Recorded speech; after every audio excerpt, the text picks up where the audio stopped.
বেসরকারি শিক্ষা প্রতিষ্ঠানে দীর্ঘদিন ধরেই শিক্ষক সংকটের অভিযোগ রয়েছে।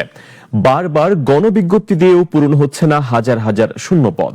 যোগ্য প্রার্থী না পাওয়া আর সনদের মেয়াদ শেষ হওয়ায় বাড়ছে হতাশা। এমন বাস্তবতায় নিয়োগ পদ্ধতিতে বড় পরিবর্তনের পথে এনটিআরসি।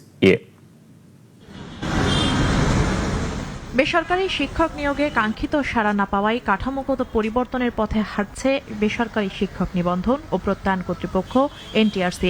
দীর্ঘদিনের নিবন্ধন নির্ভর নিয়োগ প্রক্রিয়া থেকে সরে এসে সরাসরি নিয়োগের পথে যাওয়ার পরিকল্পনা করছে সংস্থাটি।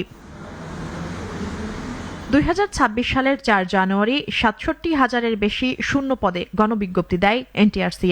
আবেদন শেষে 28 জানুয়ারি সুপারিশ করা হয় মাত্র 11,713 জনকে। তখনও 55,000-এরও বেশি পদ খালি থেকে যায়। পরীক্ষা তো দিতে হবে। এনটিআরসি বলছে প্রায় প্রতিটি গণবিজ্ঞপ্তিতেই বড় একটি অংশ শূন্য থেকে যাচ্ছে। বিষয়ভিত্তিক যোগ্য প্রার্থীর সংকটের পাশাপাশি অনেক নিবন্ধনধারীর সনদের মেয়াদ শেষ হয়ে যাওয়ায় এই সমস্যা আরও জটিল হয়ে উঠছে। 3-4টা সাবজেক্টে আমরা আমাদের শূন্য পদের তুলনায় আমরা প্রার্থী পাই নাই। ওইটা একটা সিগন্যাল যে যারা বলছে আছে মানে পদ আছে কিন্তু লোক নিয়োগ হচ্ছে না। ওটার উত্তরে যেটা আমরা বলতে পারি সেটা হচ্ছে আমরা পর্যাপ্ত সংখ্যক অ্যাপ্লিক্যান্ট পাই নাই।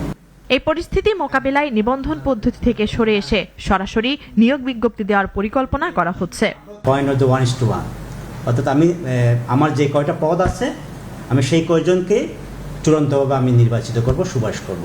এই জন্য আগে যেখানে আমরা নিবন্ধন পরীক্ষা বলতাম এখন সেখানে আমরা বলছি সরাসরি নিয়োগ পরীক্ষা। প্রস্তাবিত ব্যবস্থায় এমসিকিউ ও মৌখিক পরীক্ষার মাধ্যমে শিক্ষক নিয়োগ দেওয়া হবে, যেখানে নতুন প্রার্থীরাও অংশ নিতে পারবেন।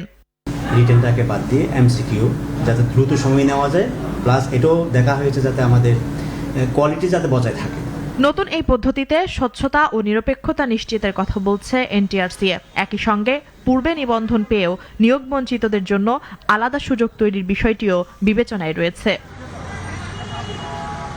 মুনিয়া জুথি, নাগরিক, ঢাকা।